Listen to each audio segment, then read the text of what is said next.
الحمد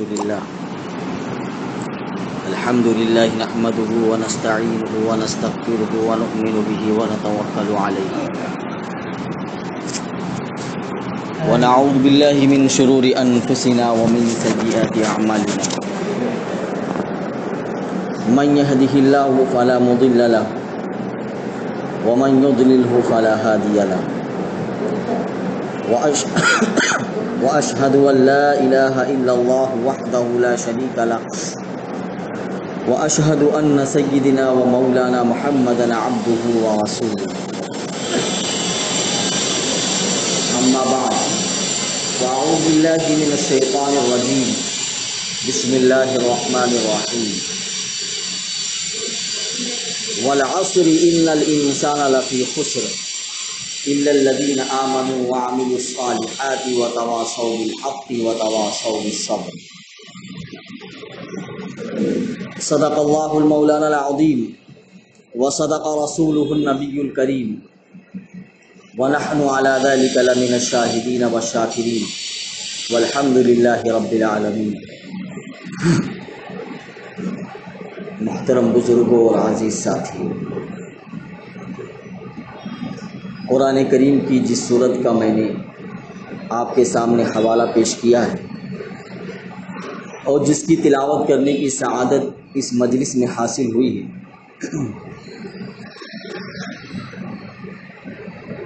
یہ قرآن کریم کی بہت چھوٹی آیت ہے، بہت چھوٹی سورت ہے بلکہ کہہ لوں. اللہ رب العزت نے اس میں انسان کی اور ایمان والے کی خاص طور سے زندگی گزارنے کا ایک اصول بتایا ہے. امام شافعی رحمۃ اللہ علیہ اس سورت کے بارے میں لکھتے ہیں کہ اگر اللہ رب العزت پورا قرآن کریم نازل نہ کرتا، صرف اسی ایک چھوٹی سی سورت کو نازل کر دیتا، تو انسان کی زندگی کامیاب ہو جاتی، یعنی انسان کامیابی کی طرف پہنچ جاتا صرف اسی سورت کی وجہ سے. آپ اسے اندازہ لگا سکتے ہیں کہ یہ سورت کتنی اہم ہے. یوں سمجھ لیجئے کہ اللہ رب العزت نے ایمان والے کی پوری زندگی کا جو شیڈول ہے، اس کو گزارنے کا طریقہ اللہ رب العزت نے اس چھوٹی سی سورت میں بیان کر دیا ہے. اللہ رب العزت فرماتے ہیں والعصر ان الانسان لفی خسر. قسم ہے زمانے کی، تمام انسان، دنیا میں جتنے بھی انسان ہیں، سارے کے سارے انسان خسارے میں ہیں، گھاٹے میں ہیں. مگر اللہ رب العزت 4 صفتوں کا استثناء کر رہے ہیں، یعنی جن لوگوں کے اندر یا جس انسان کے اندر یہ 4 صفتیں ہوں گی، وہ انسان کامیاب ہے، وہ گھاٹے اور خسارے میں نہیں ہے. اور یہ 4 صفتیں اللہ رب العزت نے جو آگے بیان کی ہیں، وہ انسان کی زندگی کو کامیاب بنانے کے لیے بہت ہی ضروری اور اہم ہیں. یہ چاروں کی چاروں صفتیں انسان کے اندر بیک وقت پائی جانی چاہیے. ایسا نہیں ہے کہ کوئی انسان یہ کہے کہ ان 4 صفتوں میں سے صرف 2 صفت پر میں عمل کروں گا، باقی 2 صفتوں کو چھوڑ دوں گا. اگر ان 4 صفتوں میں سے صرف 2 صفت پر عمل کر رہا ہے تو 100% وہ کامیاب نہیں ہوگا. اس انسان کی 100% کامیابی کے لیے 4 صفتوں پر عمل کرنا ضروری ہے. جیسے کوئی ڈاکٹر ہوتا ہے، اگر کسی پیشنٹ کو، کسی مریض کو جو ہے اس نے دوا دی اور اس نے کہا یہ 4 گولیاں ہیں، تم کو یہ 4 گولی بیک وقت کھانی ہے، یعنی ان 4 گولیوں کو تمہیں ایک ساتھ استعمال کرنا ہے. اب وہ پیشنٹ گھر آ کر یہ سوچے یار ڈاکٹر نے مجھے 4 گولیاں دی ہیں، اگر میں اس میں سے ایک گولی کھا لوں تو میری 25% جو ہے بیماری کم ہو جائے گی. یعنی وہ اپنے دماغ کے حساب سے سوچ رہا ہے، اور اگر 2 گولی کھا لی میں نے تو 50% بیماری کم ہو جائے گی، اور اگر 3 کھا لی تو 75% دور ہو جائے گی، اور اگر 4 کھا لی تو 100% دور ہو جائے گی۔ لیکن ڈاکٹر نے اس کو کیا کہا ہے؟ ڈاکٹر نے کہا کہ تم کو یہ 4 گولیاں بیک وقت کھانی ہے، تبھی تمہاری 100% بیماری دور ہوگی۔ لیکن وہ گھر آ کر اپنے ذہن کے اعتبار سے سوچ رہا ہے کہ میں اپنے جسم کی بیماری 25% دور کرتا ہوں ایک گولی کھا کر۔ تو اگر وہ ایک گولی کھائے گا تو کبھی بھی نہ تو 25% اس کی بیماری دور ہوگی اور نہ 100% بیماری اس کے جسم سے ختم ہو سکتی ہے۔ ایسے ہی اللہ رب العزت جو یہ صفتیں 4 بیان کی ہیں، ایسا نہیں ہے کوئی انسان ان 4 میں سے صرف 2 پر عمل کرے ہوئے کہے کہ میں 50% کامیاب ہوں اور 50% ناکام ہوں، نہیں، بلکہ یہ 4 صفتیں انسان کے اندر بیک وقت پائی جانی چاہیے۔ پہلی صفت اللہ رب العزت نے بیان کی ہے الا الذین آمنوا، کہ سارے انسان، دنیا میں جتنے بسنے والے انسان ہیں، سارے انسان خسارے میں ہیں، یعنی وہ اپنی زندگی کے لمحات کو ضائع کر رہے ہیں، اپنی قیمتی زندگی کو ضائع کر رہے ہیں۔ لیکن اگر کوئی شخص اس دنیا میں رہتے ہوئے وہ ایمان لے آیا، نمبر 1، ایمان لانے کے بعد اللہ رب العزت نے کہا وَعَمِلُوا الصَّالِحَاتِ، ایمان لانے کے ساتھ ساتھ اس نے نیک عمل بھی کیے۔ تیسری چیز، نیک عمل کے ساتھ اس نے جو دین کی بات اس تک پہنچ گئی یا جس دین کے بارے میں اس کو معلومات حاصل ہے وہ اس کو دوسروں تک اس نے پہنچا دیا۔ اور نمبر 4، ایمان لانے میں، نیک عمل کرنے میں اور دین کی بات دوسروں کے پہنچانے میں اگر کوئی مصیبت، کوئی پریشانی اس کی راہ میں آ گئی تو اس نے اس پر صبر کیا۔ یہ 4 صفتیں جس انسان کے اندر ہوں گی، اللہ رب العزت کہتے ہیں وہ انسان کامیاب ہے۔ پہلی صفت اللہ رب العزت نے جو بیان کی ہے الا الذین آمنوا، دیکھیے جب اللہ رب العزت کہیں ایمان کا تذکرہ کرتے ہیں اور ایمان کے ساتھ ایمان باللہ کا تذکرہ نہیں ہوتا ہے، یعنی مطلقاً ایمان کا تذکرہ ہوتا ہے۔ قرآن کریم میں جہاں کہیں بھی اللہ رب العزت نے مطالبہ کیا ہے کہ ایمان والو ایمان لاؤ، تو ایمان سے کیا مراد ہے؟ جب بھی کبھی ایمان لانے کا مطلب ہوتا ہے کہ 6 یا 7 چیزوں پر انسان کا ایمان ہونا چاہیے، یعنی 7 چیزیں انسان کو اپنے ذہن میں رکھنا چاہیے کہ ان چیزوں پر میرے لیے ایمان لانا ضروری ہے۔ نمبر 1، سب سے پہلی چیز وہ اللہ پر ایمان لائے۔ ایمان کا مطلب سب سے پہلے اللہ پر ایمان لائے۔ اللہ پر ایمان لانے کا مطلب کہ اللہ کی جتنی عبادت اللہ کے لیے خاص ہیں وہ ساری کی ساری عبادت صرف اللہ ہی کے لیے انجام دے۔ یعنی عبادت کے جتنے بھی طریقے ہیں جو اللہ کے لیے خاص ہیں، جیسے ہم نماز میں کھڑے ہوتے ہیں، اللہ کے سامنے ہاتھ باندھ کر رکوع کرتے ہیں، سجدہ کرتے ہیں، یہ عبادت ایسی ہے جو اللہ کے لیے ہی خاص ہے۔ ہم اس عبادت کو کسی اللہ کے علاوہ کے لیے خاص نہیں کر سکتے۔ اور دوسری چیز، اللہ رب العزت کی جو صفتیں ہیں ان صفتوں کو اللہ رب العزت کے ساتھ بالکل ضروری اور خاص مانیں۔ ایمان باللہ یعنی اللہ پر ایمان لانے کا مطلب یہ نہیں کہ آپ نے اللہ کو ایک مان لیا بس۔ ایمان لانے کا مطلب یہ ہے کہ آپ نے اللہ کو ایک مانا، یعنی عبادت کے جتنے بھی طریقے تھے آپ نے اس طریقے کو اللہ کے لیے صرف خاص کیا ہے۔ اور دوسری چیز، اللہ کی جو صفتیں ہیں، دیکھیے اللہ کی ایک صفت ہے اللہ سنتا ہے، اللہ دیکھتا ہے، اللہ سے دعا مانگو تو دعا کو قبول کرتا ہے، اللہ لڑکا دیتا ہے، لڑکی دیتا ہے، اولاد دیتا ہے، یہ سب اللہ کی صفتیں ہیں۔ ان صفتوں کو صرف اللہ رب العزت کے لیے ہی انسان کو خاص کرنا ہے۔ ہم بھی دیکھتے ہیں اور اللہ رب العزت بھی دیکھتا ہے. بھائی ہم بھی دیکھتے ہیں نا. اللہ رب العزت کی صفت بھی ہے دیکھنا، لیکن ہمارے اور اللہ رب العزت کے دیکھنے میں فرق ہے. ہم جو بھی چیز دیکھتے ہیں وہ لمیٹڈ دیکھتے ہیں، یعنی ایک حد ہے اس کی، اس حد تک ہم اس کو دیکھ سکتے ہیں.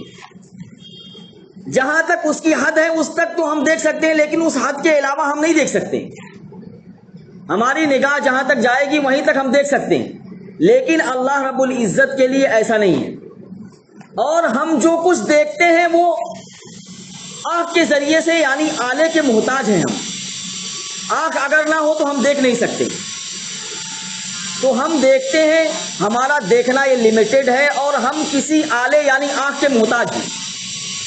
لیکن اللہ رب العزت جو دیکھتا ہے وہ ان لمیٹڈ دیکھتا ہے، اور اس کو دیکھنے کے لیے کسی آلے اور آنکھ کی ضرورت نہیں ہے.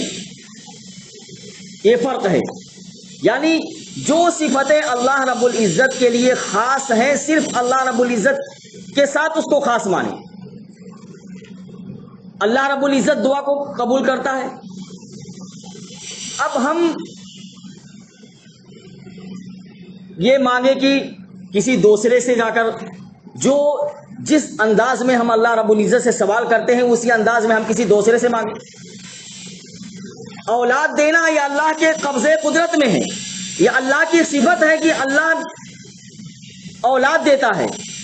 لیکن اگر وہی اولاد ہم اللہ کے علاوہ کسی دوسروں سے مانگے تو ہم اللہ رب العزت کی صفت میں کسی غیر کو شریک کر رہے ہیں. یہ اللہ پر ایمان لانے کا مطلب نہیں ہوا. اللہ پر ایمان لانے کا مطلب وہی ہوگا کہ ہم اس کی صفتوں کو بھی اسی کے ساتھ ہم خاص مانیں. اور تیسری چیز، اللہ پر ایمان لانے کا مطلب یہ ہے کہ اللہ کی ذات میں ہم کسی دوسرے کو شریک نہ کریں. اللہ کی ذات میں کسی دوسرے کو شریک نہ کریں. انسان کے گھر میں چوری ہو گئی، چوری ہوئی، اللہ رب العزت کو اس کا علم ہے کہ وہ چور کون ہے. اللہ رب العزت اس چور کو بھی جانتا ہے جس نے چوری کی ہے. لیکن ہم چلے گئے کسی بابا کے پاس، کسی عالم کے پاس یا کسی عامل کے پاس اور کہا بتائیے ہمارے گھر میں چوری ہوئی ہے، اس چور کا پتہ بتا دیجیے آپ کو. بھائی صاحب اگر ان عامل نے یا ان مولوی صاحب نے اگر چوری کی ہو تو بتا سکتا ہے نا کہ میں نے چوری کی ہے. کسی دوسرے نے چوری کی ہے تو آپ کے گھر کا چور کو کیسے بتا سکتا ہے؟ اگر ہم یہ سمجھ رہے ہیں کہ اللہ بھی چور کو جانتا ہے اور یہ عامل بھی چور کو جانتا ہے تو ہم اللہ پر ایمان لانے والے نہیں ہیں. کیونکہ اللہ رب العزت کے علاوہ کوئی دوسرا چور کو جان ہی نہیں سکتا ہے. اگر ہم نے یہ دل میں تصور کر لیا نا کہ اس عامل کو بھی معلوم ہے کہ چور کون ہے تو ہم نے اللہ پر مکمل طریقے پر ہم اللہ پر ایمان نہیں لائے. تو جو صفتیں اللہ رب العزت کے ساتھ خاص ہیں وہ صفتیں اللہ رب العزت کے ساتھ انسان خاص مانے. یہ اللہ پر ایمان کا مطلب ہے. اور دوسری چیز اللہ کی کتاب پر ایمان لانا. دیکھیے اللہ رب العزت نے آسمانی کتابیں بہت نازل کی، جن میں سے جو ہے 4 مشہور کتابیں ہیں. باقی اور بھی کتابیں اللہ رب العزت نے نازل کی ہیں، لیکن یہ 4 کتابیں مشہور ہیں. ان 4 کتابوں اور آسمانی جو بھی کتابیں اللہ رب العزت نے نازل کی ہیں ان کے بارے میں انسان کو یہ عقیدہ رکھنا ہے کہ اللہ رب العزت کی طرف سے نازل کردہ ہیں. اور قرآن کریم کے علاوہ باقی جتنی آسمانی کتابیں تھیں لوگوں نے اپنے اپنے فائدے کے لحاظ سے اپنے اپنے زمانے میں اس میں رد و بدل کر دیا، تحریف کر دیا. انہوں نے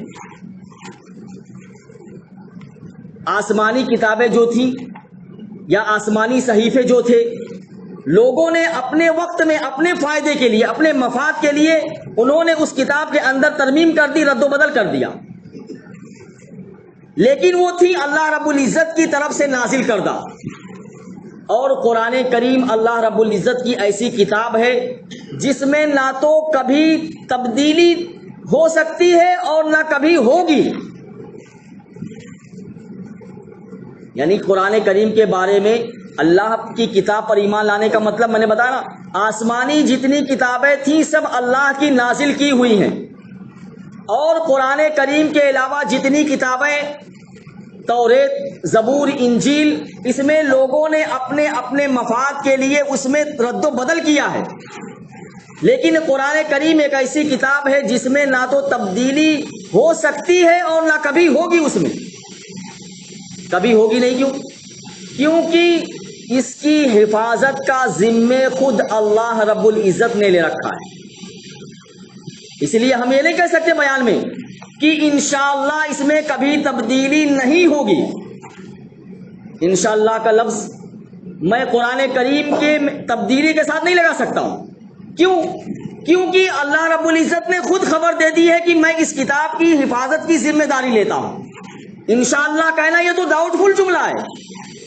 بھائی کسی چیز میں ڈاؤٹ ہوگا, اللہ چاہے تو ہوگا. انشاءاللہ کا مطلب کیا ہے؟ اگر اللہ چاہے تو ہوگا. اللہ تو چاہ چکا ہے کہ اس میں کبھی تبدیلی ہو ہی نہیں سکتی ہے, اور جب تبدیلی نہیں ہو سکتی تو اللہ انشاءاللہ لگانے کا کوئی مطلب ہی نہیں ہے. تو اللہ رب العزت کی کتاب قرآن کریم, اس میں نہ تو تبدیلی ہوئی ہے اور نہ ہو سکتی ہے, اور نہ قیامت تک اس میں تبدیلی ہو سکتی ہے. یہ اللہ کی کتاب پر ایمان لانے کا مطلب ہے. اور تیسری چیز, اللہ کے رسول پر ایمان لانا.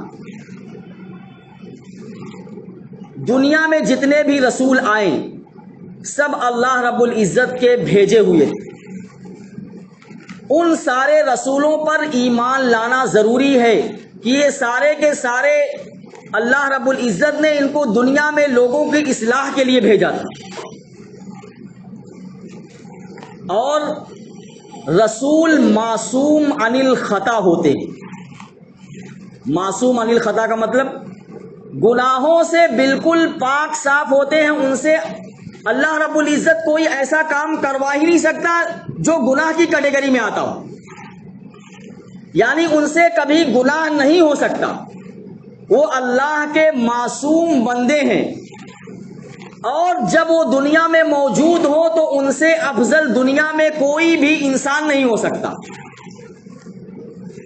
اور ان کی جو تعلیمات ہیں وہ آخری تعلیمات ہوتی.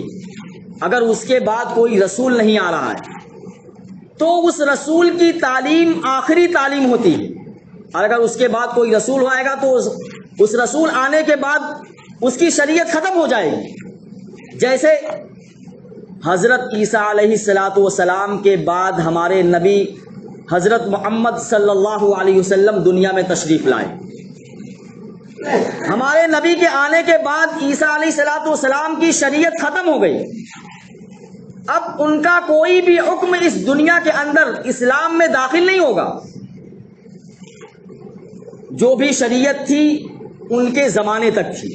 ایسے ہی حضرت عیسیٰ علیہ السلام سے پہلے موسیٰ علیہ السلام کی شریعت تھی. عیسیٰ علیہ السلام کے آنے سے موسیٰ علیہ السلام کی شریعت ختم ہو گئی. تو اگر کوئی نبی کسی نبی کے بعد نہیں آ رہا ہے تو اس کی شریعت اور اس کی تعلیم جو ہے آخری تعلیم ہوگی. اب ہمارے نبی کے بعد کوئی بھی نبی نہیں آئے گا, لہذا ہمارے نبی کی تعلیم جو ہے وہ قیامت تک کے لیے ہوگی. اب وہ تعلیم میں کبھی اور اللہ کے بتائے ہوئے اور اللہ کے رسول کے بتائے ہوئے حکم میں کبھی تبدیلی اور ترمیم نہیں ہو سکتی. جو کتاب اللہ رب العزت نے اپنے پیغمبر کو دے دی ہے اور اس میں جو کچھ لکھا ہوا ہے, اگرچہ اس کے خلاف کوئی بھی نظریہ آپ کے سامنے آ جائے, ایک بات ایسی ہے جو آپ کی عقل میں بہت اچھی لگ رہی ہے اور آپ کے عقل سے بہت قریب ہے, لیکن وہ نظریہ اور وہ حکم ایسا ہے جو قرآن کی تعلیم کے بالکل خلاف ہے. قرآن میں اس کا بالکل الٹا حکم ہے. تو وہ نظریہ، وہ تعلیم، چاہے آپ کی عقل میں بہت اچھا کیوں نہ لگ رہا ہو، رسول کی تعلیم آنے کے بعد وہ نظریہ اور وہ حکم اس کی کوئی حیثیت نہیں ہوگی۔ قرآن کریم نے جس کو بیان کر دیا، اب وہ حکم اگرچہ ہم اپنی زندگی میں نہیں لا رہے ہیں، اس پر عمل نہیں کر رہے ہیں، لیکن آپ کو یہ ماننا پڑے گا کہ یہ حکم اللہ رب العزت کی طرف سے ہے، اور اس کے خلاف جو بھی حکم آئے گا ہم اس کو ماننے کے لیے تیار نہیں ہوں گے۔ یہ ہے رسول کی تعلیم کا مطلب۔ اور تیسری چیز اللہ کے فرشتوں پر ایمان، چوتھی چیز اللہ کے فرشتوں پر ایمان لانا۔ اللہ کے فرشتے، یہ ایمان لانا کہ یہ فرشتے اللہ کی مخلوق ہیں، اور اللہ رب العزت نے انہیں جس کام کے لیے پیدا کیا ہے وہ اس کام میں لگے ہوئے ہیں، اور یہ تو نہ مرد ہیں نہ عورت ہیں، بلکہ اللہ رب العزت کی ایک ایسی مخلوق ہے جو انسان کے تصور میں نہیں آ سکتی ہے۔ بعض لوگ فرشتوں کو اللہ کی بیٹیاں کہتے ہیں۔ یہ عقیدہ اور یہ تصور قرآن کریم نے بھی بیان کیا کہ فرشتے اللہ کی بیٹیاں نہیں ہیں، بلکہ فرشتے اللہ کی ایک مخلوق ہیں جو نہ مرد ہیں نہ عورت ہیں، اور ان فرشتوں کی ڈکشنری میں کبھی بھی نو کا لفظ نہیں لکھا ہوا ہے، یعنی ان کی پوری زندگی میں کبھی بھی نہیں، آپ نہیں پائیں گے۔ یعنی فرشتے نہیں کہہ سکتے کہ میں یہ نہیں کروں گا، انسان تو کہتا نا میں یہ کام کر سکتا ہوں، یہ نہیں کروں گا۔ فرشتوں کی ڈکشنری میں نو کا لفظ نہیں ہے۔ اللہ رب العزت نے جس کام کا حکم کر دیا ہے بس وہ اس کو کرنے پر مجبور ہیں۔ وہ اللہ رب العزت نے ان کو ایسا بنا دیا ہے کہ وہ نہ چاہے، اگر چاہے بھی تو مطلب اس سے سرتابی نہیں کر سکتے ہیں، ہٹ ہی نہیں سکتے ہیں اس سے۔ انسان تو اپنے اختیار سے اس چیز کو اختیار کر سکتا ہے کہ میں اس کو کروں اور اس کو نہ کروں، لیکن فرشتوں کے اندر اختیار نہیں ہے۔ تو فرشتے اللہ کی مخلوق ہیں، اللہ کی بیٹیاں نہیں ہیں، اور فرشتوں کو اللہ رب العزت نے جس کام کے لیے پیدا کر دیا ہے اسی کام میں وہ لگے ہوئے ہیں۔ اور پانچویں چیز آخرت پر ایمان ہے، یعنی یہ عقیدہ رکھنا، یہ ایمان رکھنا کہ کل قیامت کے دن اللہ رب العزت کی بارگاہ میں مجھے پیش ہونا ہے، اور ہر ایک کا حساب اللہ رب العزت الگ الگ لے گا۔ یعنی مجھے اللہ رب العزت کے سامنے اپنی زندگی کا حساب لگ دینا ہے۔ شیطان تو وسوسہ ڈالتا ہے۔ ایک صاحب کہنے لگے اتنی دنیا جب سے بنی ہے اتنے لوگوں کی تعداد ہوگی، اتنے انسان ہوں گے، اللہ رب العزت اتنے سارے انسانوں کا حساب کیسے لے گا؟ بھائی آدم علیہ السلام سے لے کر جب تک قیامت نہیں آئے گی کتنے انسان پیدا ہوں گے، اور اتنے سارے انسان کو اللہ رب العزت کیسے حساب لے گا؟ دوستو، اللہ رب العزت کی قدرت بہت بڑی ہے۔ اللہ رب العزت نے خود فرمایا کہ اگر دنیا کی ساری مخلوق ایک ساتھ مل کر میرے سامنے ہاتھ پھیلا کر اگر مجھ سے مانگے تو میں ان کو ایسا تصور کرتا ہوں گویا مجھ سے ایک ہی شخص مانگ رہا ہے۔ بتائیے، اتنے سارے انسان دنیا میں جتنے بھی اگر بیک وقت یعنی ایک ہی وقت میں سارے کے سارے اللہ رب العزت سے مطالبہ کرنے لگے تو اللہ رب العزت کہتا ہے میرے نزدیک وہ ایسا ہے جیسا کہ میں گویا ایک شخص کی دعا کو قبول کر رہا ہوں یا ایک شخص کی ضرورت کو پوری کر رہا ہوں۔ ایسے ہی کل قیامت کے دن چاہے جتنے انسانوں کا جمع غفیر ہو، اللہ رب العزت ان سے ایسا حساب لے گا گویا کہ ہر شخص یہ محسوس کرے گا کہ مجھ سے الگ الگ حساب ہو رہا ہے۔ یعنی کوئی مشکل نہیں ہے، جیسے اللہ رب العزت یہ کہہ رہے ہیں کہ اگر سارے دنیا کی انسان مل کر ایک ہی وقت میں دعا کرے اور میں سب کو پورا کر دوں تو میرے نزدیک وہ ایسا ہے جیسا ایک ہی فرد جو ہے مجھ سے دعا مانگ رہا ہے۔ ایسے ہی اتنے سارے لوگوں کا اللہ رب العزت حساب لے گا، اور حساب لینے کے بعد اللہ رب العزت کو کوئی مشکل نہیں ہے۔ وہ اللہ رب العزت کے نزدیک ایسا ہے جیسا ایک ہی شخص کا حساب لے رہا ہو. اس لیے وسوسہ اور یہ وسوسے تو شیطان کی طرف سے آتے ہیں. یہ دل میں رکھیے کہ اللہ رب العزت کی قدرت بہت بڑی ہے. ہم جتنا سوچتے ہیں ہماری سوچ محدود ہے. جب ہماری سوچ محدود ہے تو ہم عالم برزخ کی باتوں کو اپنے ذہن میں بٹھا کر اس کو محسوس نہیں کر سکتے. تو آخرت پر ایمان لانا کہ مجھے ایک دن مرنا ہے اور مرنے کے بعد مجھے اپنی زندگی کا تنہا حساب دینا ہے. اور چھٹی چیز تقدیر پر ایمان لانا. تقدیر کیا ہے؟ جو کچھ ہو رہا ہے یا جو کچھ ہوگا یا جو کچھ ہو چکا ہے، یہ ساری کی ساری چیزیں اللہ رب العزت نے طے کر دی. اس میں بندے کا کوئی اختیار نہیں ہوگا.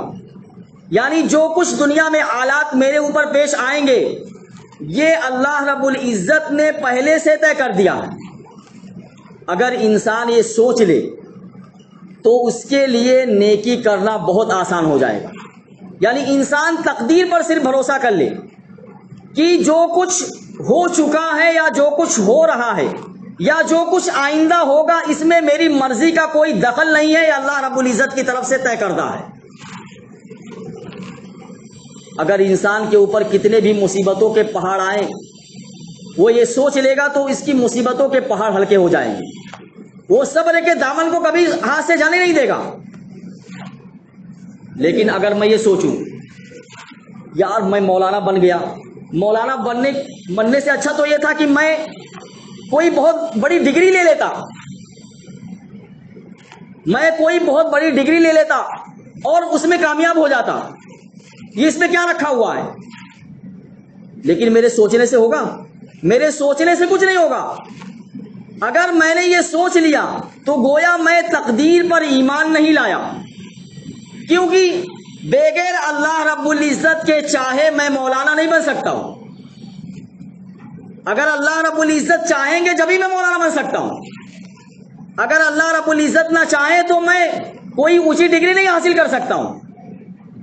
یہ تو تقدیر میں لکھا جا چکا ہے.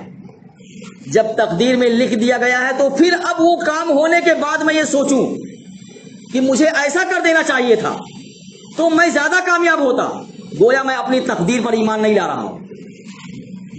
اس لیے جو کچھ ہو رہا ہے یا جو کچھ ہوگا یا جو کچھ ہو چکا ہے سب اللہ رب العزت نے انسان کی تقدیر میں لکھ دیا ہے.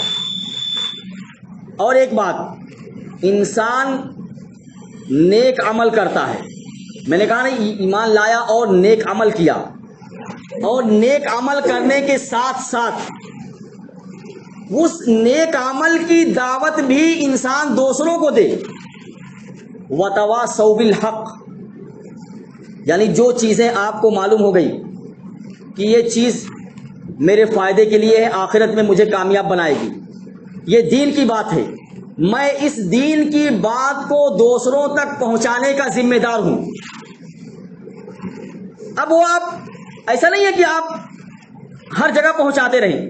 آپ جس کیٹیگری میں رہ رہے ہیں، جس محلے میں رہ رہے ہیں یا جس گھر میں آپ رہ رہے ہیں، آپ کی ذمہ داری ہے کہ آپ اس بات کو اپنے گھر والوں تک، اپنے محلے والوں تک، یا آپ کا جس سے ملنا جلنا ہے ان تک اس بات کو پہنچائیں. آپ انسان جو ہے صرف ایسا ہے کہ وہ سوچتا ہے میں تو دیندار ہو گیا نا، دوسرا دیندار بنے یا نہ بنے، اور اگر کبھی برائی دیکھتا بھی ہے تو اس پر نکیر نہیں کرتا ہے.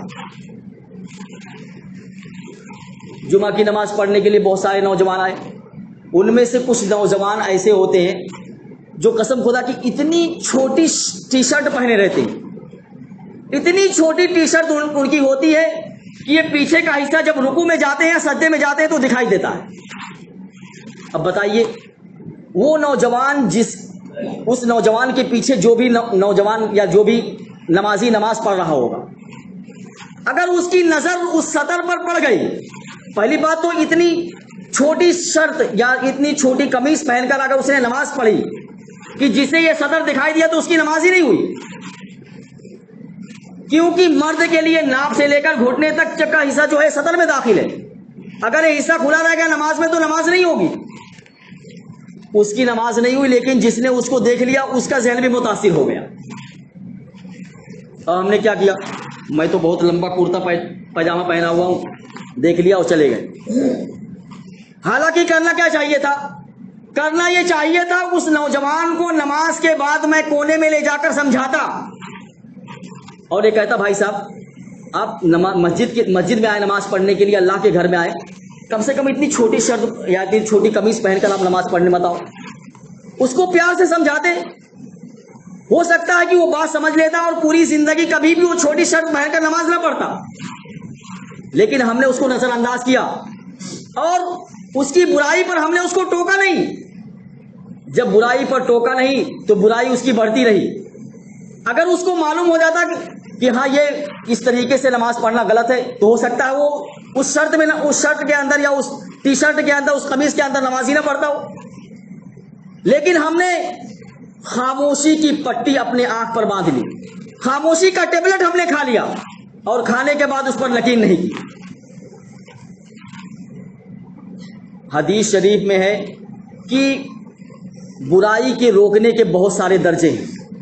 اگر انسان کے اندر طاقت ہے تو طاقت سے اس برائی کو روک دے۔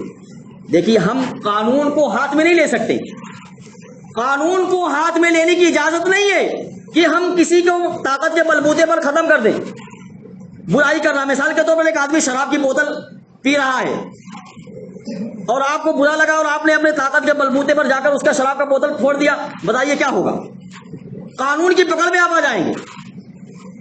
قانون کو ہاتھ میں لینے کی اجازت نہیں ہے، لیکن جہاں آپ کا قانون چلتا ہے، جہاں آپ کا حکم چلتا ہے، آپ وہاں اس کے پابند ہیں۔ اگر آپ کے بیٹے کے ہاتھ میں شراب کی بوتل ہو تو بتائیے اگر آپ اس کو توڑ کر پھینک دیں گے تو کون قانون آپ کو پکڑے گا؟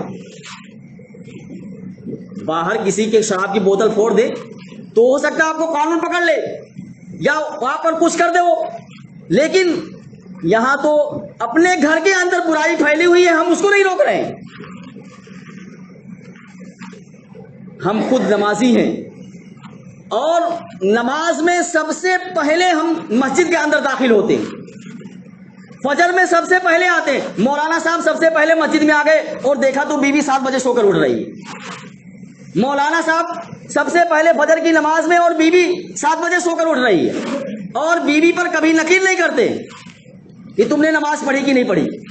یہ برائی کو روکنے کی تلقین نہیں ہے، بلکہ آپ کو موقع ہے وہاں جب بیگم آپ کو صبح کے ناشتے میں صبح کی چائے پیش کرے تو آپ اس سے کہہ سکتے ہیں کہ آپ نے فجر کی نماز نہیں پڑھی، لہٰذا ہم آپ کے ہاتھ کا آج ناشتہ نہیں کریں گے، آج ہم آپ کے بستر کو الگ کر دیتے ہیں کیونکہ آپ نے اللہ کے حکم کو ٹھکرا دیا۔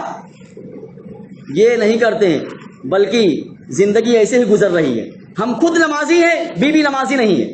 ہم خود پردے کا اہتمام کرتے ہیں، بیٹیاں اور بہنیں ہماری جو ہے پردوں کا اہتمام نہیں کرتی۔ دیکھیے دوستو، اگر خود دیندار ہیں اور جہاں ہمارا بس چلتا ہے وہاں ہم برائی کو نہیں روک رہے ہیں تو ہماری یہ دینداری ہم کو کامیابی تک نہیں لے جا سکتی۔ میں آپ کو بنی اسرائیل کا واقعہ سنا چکا ہوں، اور آپ حدیث کی کتابوں میں، فضائل اعمال میں اور بھی دیگر حدیث کی کتابوں میں پڑھتے رہتے ہیں کہ بنی اسرائیل میں ایک شخص ایسا تھا جو بہت دیندار تھا، مصلی کبھی چھوڑتا ہی نہیں تھا، مصلی پہ بیٹھے اللہ اللہ اللہ، ہر وقت اللہ اللہ کرتا تھا، اتنا دیندار تھا وہ۔